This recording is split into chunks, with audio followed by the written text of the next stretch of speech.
My name's Ed Williams. I'm here to talk about how we look to piss off an APT effectively.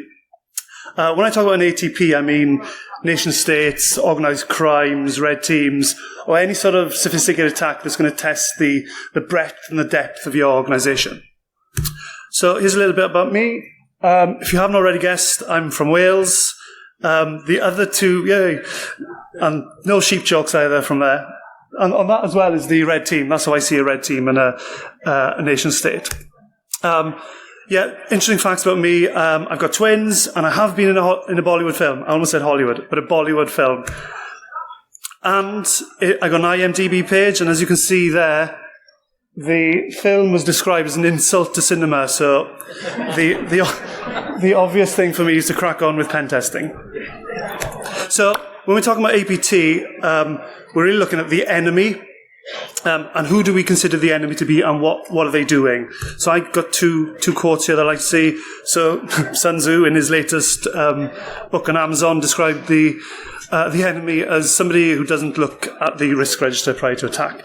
And this actually is my favourite sort of poster, subculture poster. And that I think explains exactly what the hacker mentality is. And when you're looking to get into an environment or system, these are the guys that you need to emulate, and these are the guys that you need to try and stop. So if you're performing a pen test, and it's 2016 box, that's not going to get you very far. You need to look at the edge cases, the corners, where that NT system is still around, or the Windows 2000 box, or whatever it is. So bear that in mind. So I'm sure we're all aware of the cyber kill chain. I'm not going to spend a huge amount of time on that, but you break the chain, and it should make your life easier. It doesn't always work like that in reality, but that's how it should be, and how we look to get things done. So one observation I've got, and I've made over 12, 13 years of pen testing, red teaming, is 0 days don't actually cause APTs to succeed. It's normally poor OPSEC and technical debt, and it's things like this, where you got Thor, Fat Thor in these days, in my instance, running as an administrator who's SQL. So you got SQL service running as domain admin. That we see all the time. That I've seen for the last 12 years, and I'll probably see it for another 12 years. So don't do that, because it's just really easy for us. So how do we actually start to piss off an APT? You've already seen this pyramid of pain diagram, so I won't go into too much detail. But effectively, you've got tactical challenges and what I call strategical behavioral challenges. So what you really need to do is, as an attacker, to model an ATP, you need to be looking at TTPs and tools, and then when you're defending, you need to be looking at stopping those tools and those behaviours. It's the behaviours that you're really looking at. So it's lateral movement, cred dumping, and those type of things. But I'd highly recommend you read the article. It's really good. So again, there's been a lot of talk about attack MITRE, so I'm not going to concentrate on that. But this is something that I contribute to and I'm involved in, because it is really, really useful. And I'd recommend that if you haven't had a look at it, have a look at it, get involved, and try and contribute where you can. So where do we begin? When we're looking to piss off an APT or actually get into an environment, you always begin at the beginning. So it's always OSINT. By OSINT, open source intelligence, looking at stuff on the internet, the dark web, or wherever it might be. How do we do that? How do we mitigate that? Then we do a lot of that through the reducing external visibility. Seems kind of obvious. Don't run things that you don't need to run, and run with limited privileges, and just lock everything down as much as you can. Again, easier said than done, and I'll go on to a little bit of it in detail, but those are the high-level premises. It's really important to social media, all the things, so getting email addresses, subdomain discovery is really useful. I don't know how many times I've compromised an environment via UAT or test, or some sort of VPN they don't even know is there, and then pivoting into what is really important. So you really need to get a good handle on what you've got externally facing. Shodan, again, I'm sure everybody's aware of Shodan. Do people know what that port is? Mini quiz? 4786 TCP?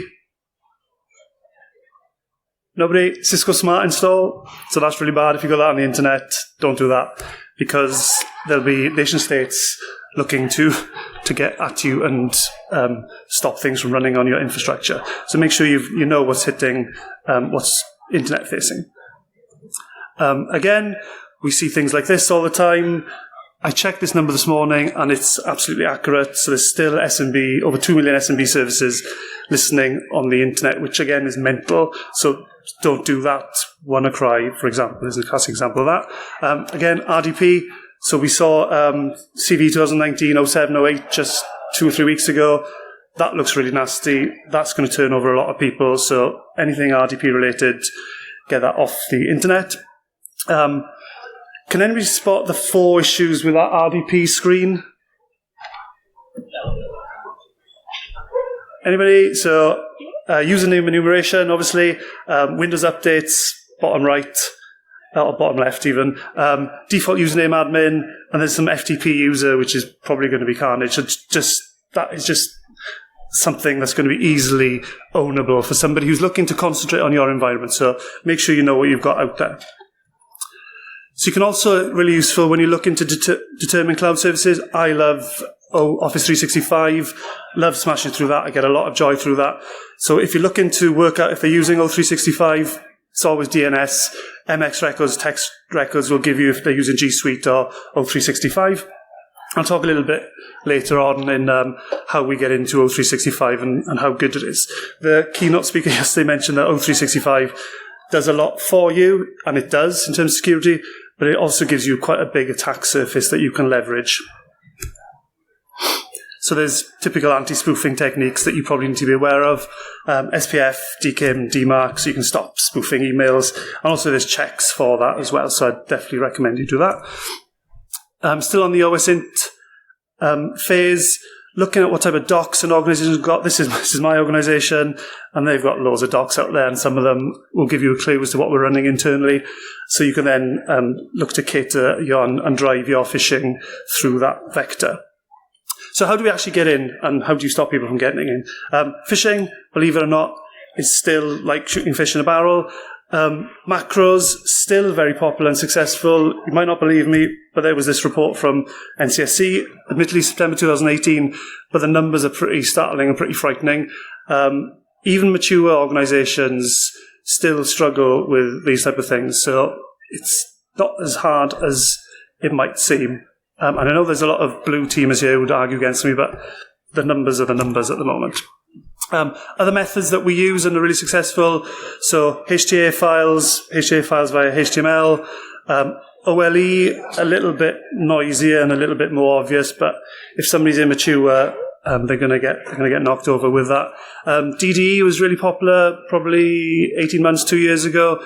Still see that as being really useful and as a really useful attack vector. Another example then, smishing, so SMS phishing. So I imagine everybody's got a phone of some description, and it's pretty not that difficult to get somebody's phone number. So sending an SMS, a malicious SMS, we can leverage a lot of attack vectors through that, whether it's credential or looking to corrupt the underlying phone.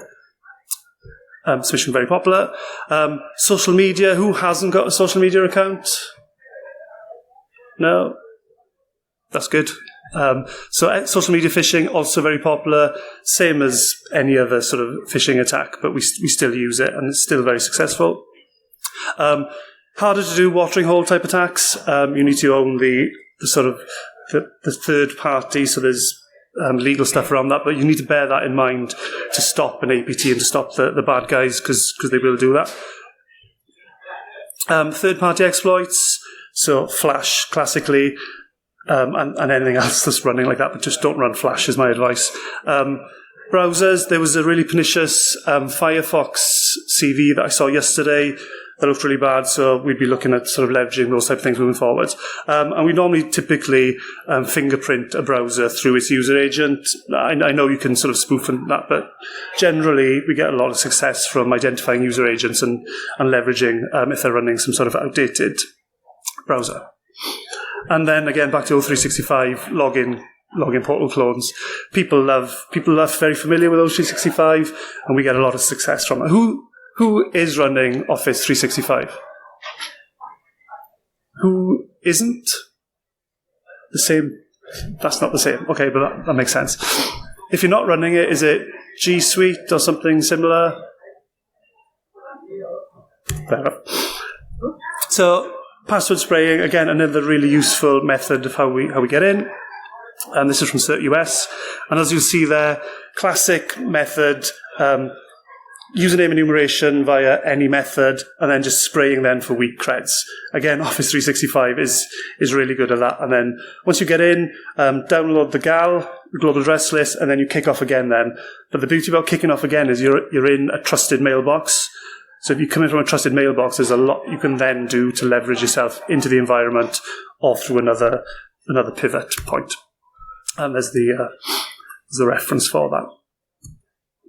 So Microsoft and others, they do offer a lot of sort of anti-hacking things, for want of a better expression. For example, anti-phishing. They've got some machine learning around that, mailbox intelligence and safe links, smart lockout, so that uses, again, machine learning algorithms to spot unusual signing activity. So say you're signing in from somewhere that you don't normally sign in from, that'll flag, and then you can work off that flag.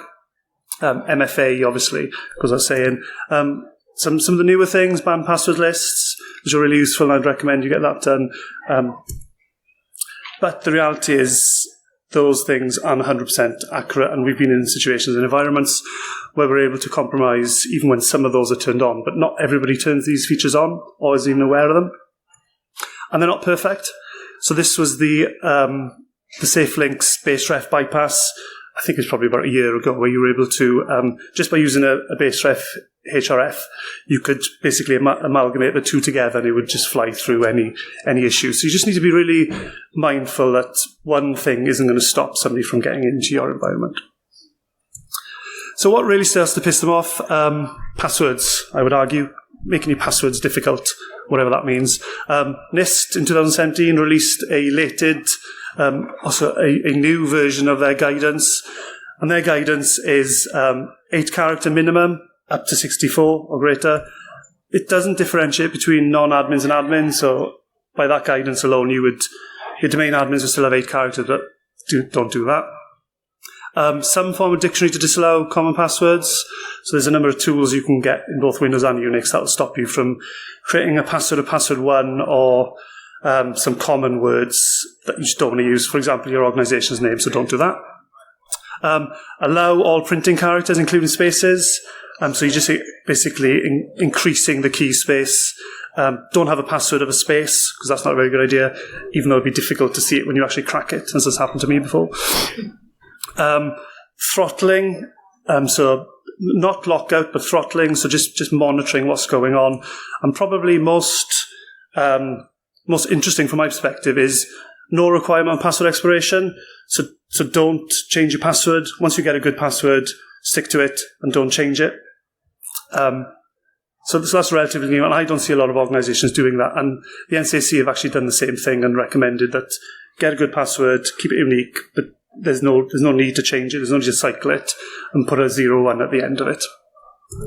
And then I saw this recently. Sean Metcalf had spotted from AD Security that Azure cloud stuff is now increasing their maximum password. So that's really good, really positive.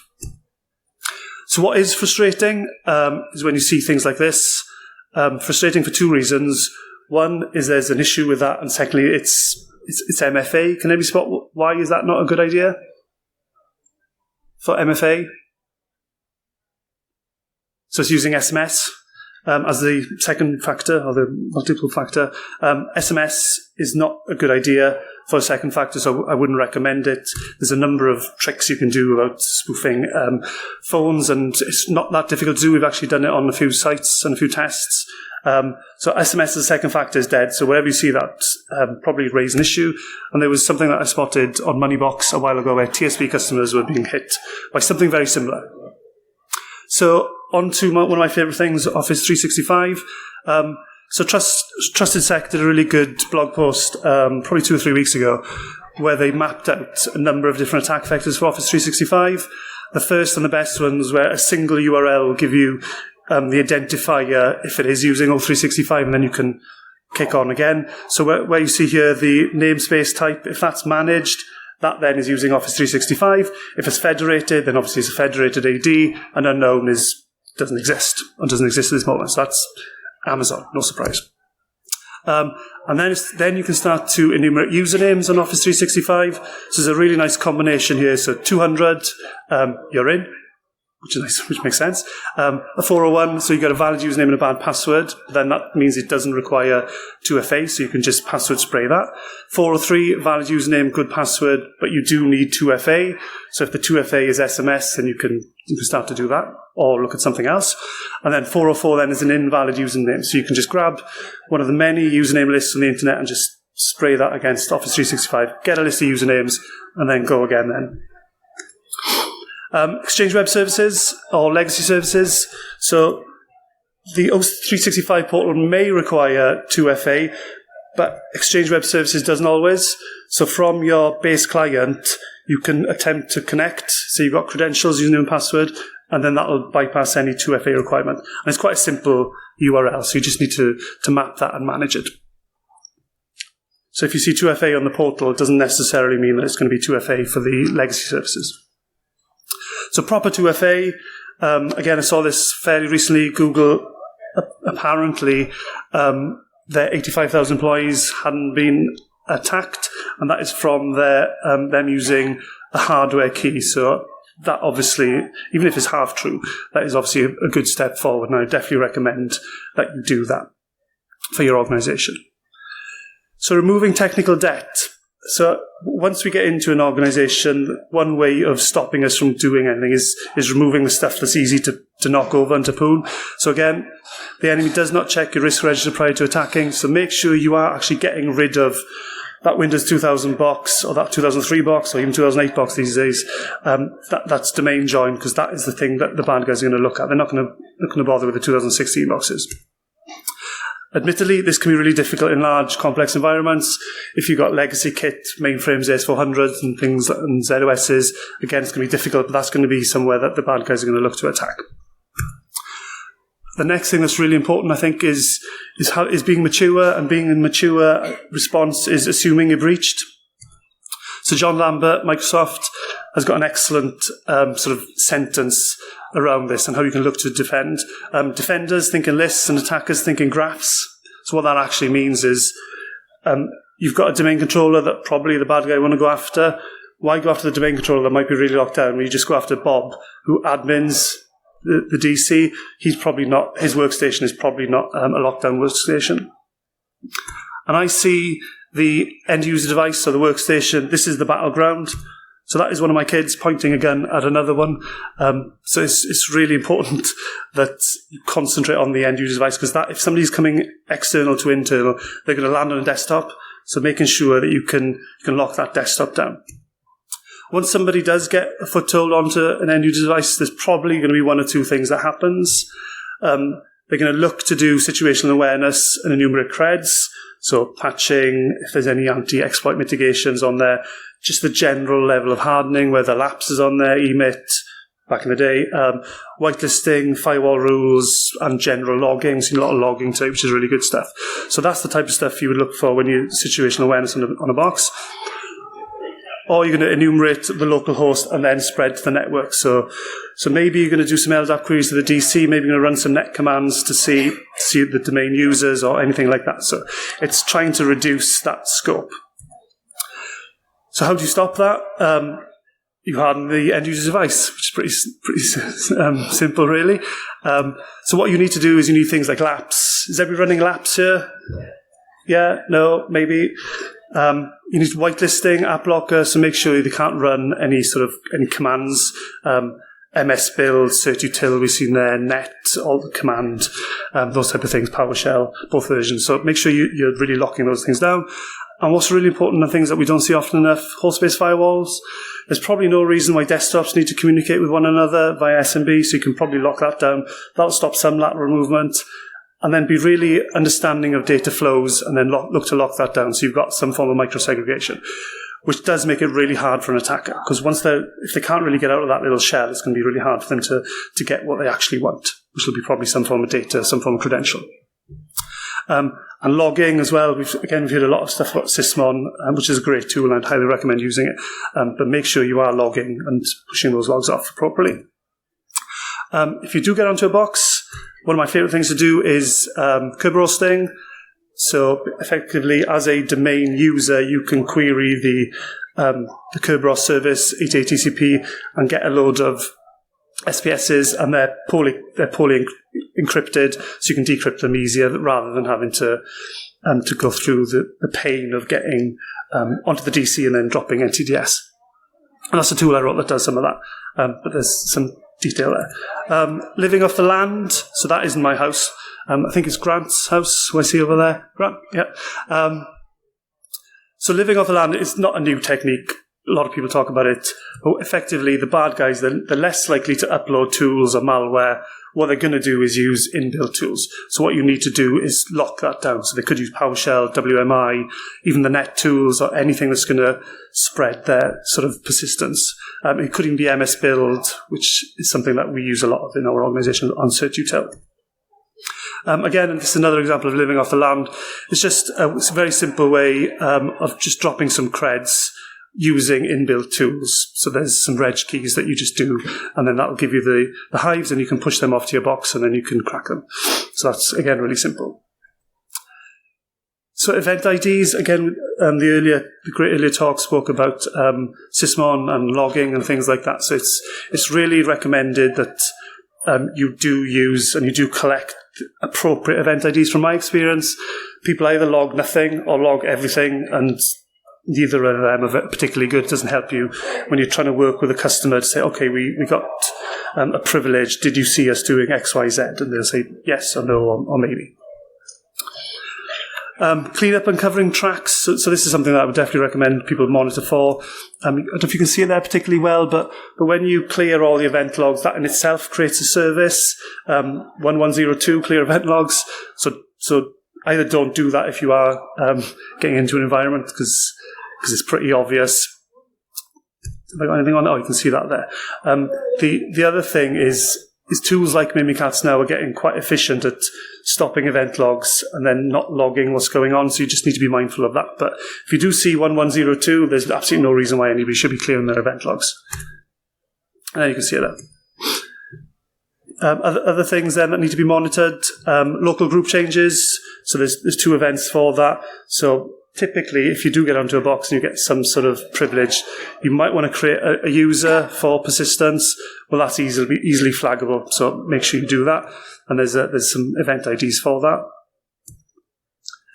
Lateral account movement, make sure you're monitoring for that. There's a couple of different ways to do it. There's LDAP and there's SMB, so you need to make sure you're monitoring for both of those.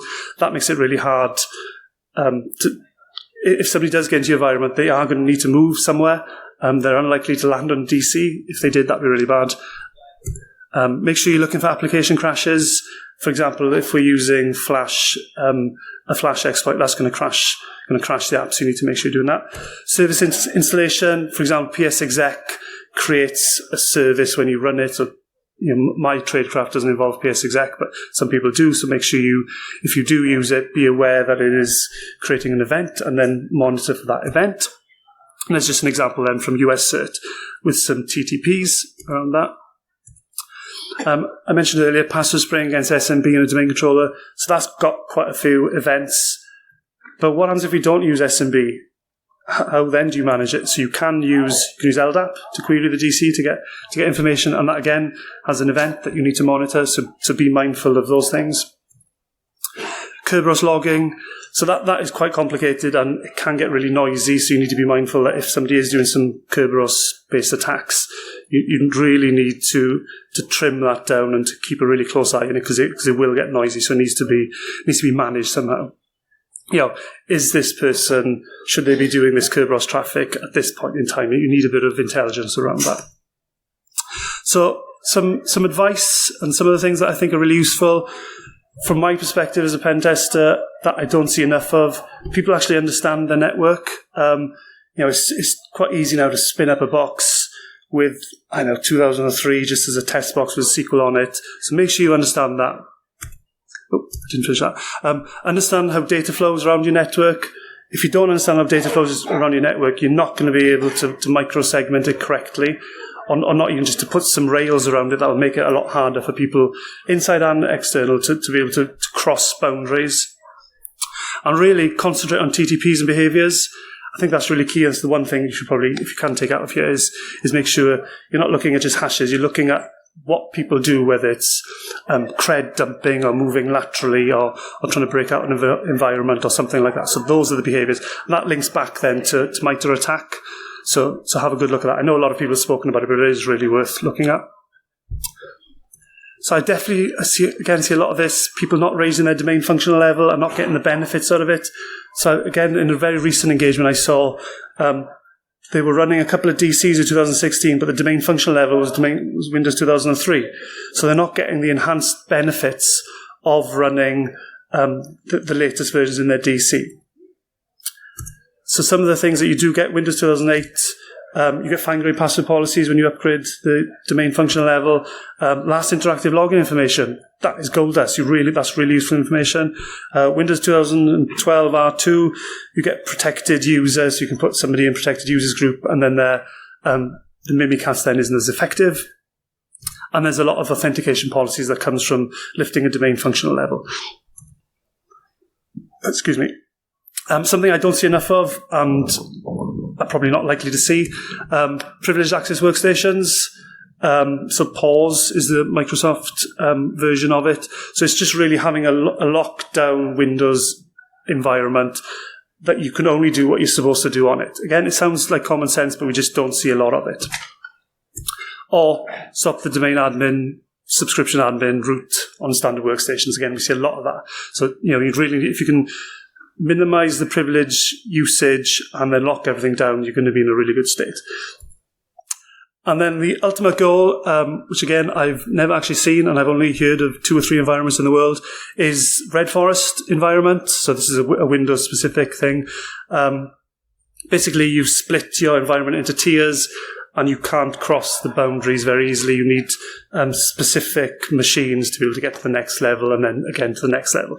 So your tier 0 are going to be your domain admins, tier 1 server admins, and then tier 2 then is workstation admin. So again, I've not actually seen this in the wild. Has anybody seen it? Neil? So more than I thought. That's great. I won't ask where. But what is, again, really important, and I mentioned it earlier, is not looking so much at the tactical, but more the strategical and the behaviours of what people actually do, because that's going to stop people like me and the bad guys from getting in and doing really bad things. So in my conclusion, get the basics done. Even though they are really hard to do across everything, if you get the basics done, you're going to be in a really good place.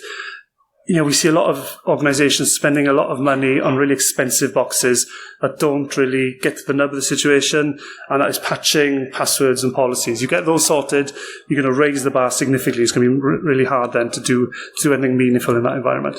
And layers, make sure that you just don't do one thing and it just blows everything up. Make sure that you've got privilege separation, you've got segregation and all those type of good things. Because it just makes it really hard. And if it's really hard, you can then get your detection and your response to kick in and catch the person, whether it's internal or external. And I think something that's sort of slightly overlooked is visibility and reaction.